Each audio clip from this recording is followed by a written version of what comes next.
Yama opanyini die bi ewo adwuma kuo bia no. Sen na osifa ye wadwuma. Wo ye wadwuma yie. Wo ya aban nipa.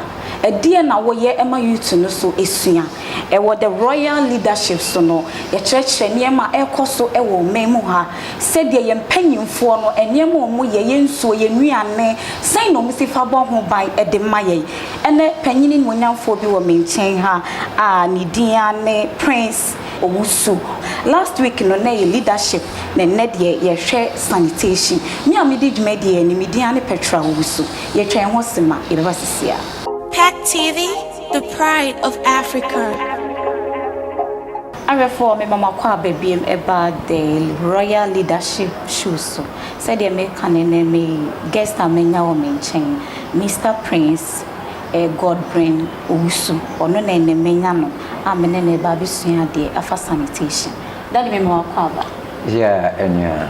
It's what I know why I fed it. That's it, also why for Daddy, we de ye be chamis mo be se be kanin tem ye ka sanitation or dey any sanitation. Yo, we de me kwa me sempa. The sanitation de obi anim say ye ka sanitation ye be ka ahonidie. That's right. Ye de buy protocol sema na e ahonidie e na ye be ka. Na baby I me ka say ahonidie no etisen na media me nyansam ene menimdie a bo ade de amame no ahonidie no me fa na two branches. Okay. Ahonidie ene honam ahonidie. Na ahonidie no ene ne yesu ni ye ban a I attribute tie mu. Ena honam so de ene nia ye edibugu mountain e ahonidie ye ndi ye ho. Nti ye ka sanitation na meche no I say spiritual side and the physical side in the area of sanitation. That's ahonidie asaman. Okay, so daddy, you back on yourself for now. Who is leading the sanitation industry? Me that's it. Next question you will when we talk about who is leading sanitation ministry, I say why not? In this sanitation, yeah, you kind of four. That's right. No question a big question. Editor say, mean to me, say you will be only this sanitation ministry at the moment in the country. Because sanitation, hunamuno, eye obade inimdie kwanso na ye faso na yaye.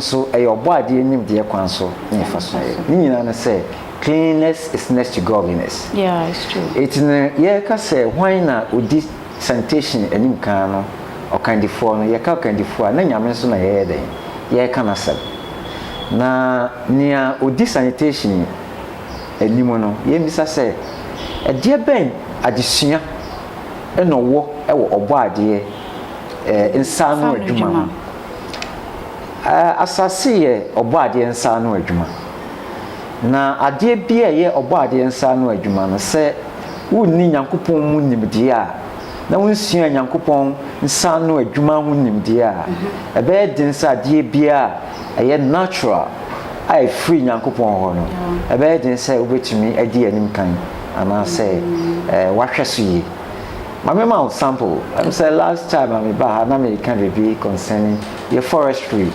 ne your water yeah hwe sana ye nsuo yaye no nsuo ye nyankopon sa no adwuma obroni wasua nyankopon nimde eti no obroni onye ni nsuo basa pasha what yes ye nim nsuo ye nim nyankopon nimde fa nsuo ndi hwe sana yaye ye nsuo hwe ye forestry hwe ne ye kwae nyina ye pasha ne American what yes asase ne nyame ne boy nipa ntumi mu asase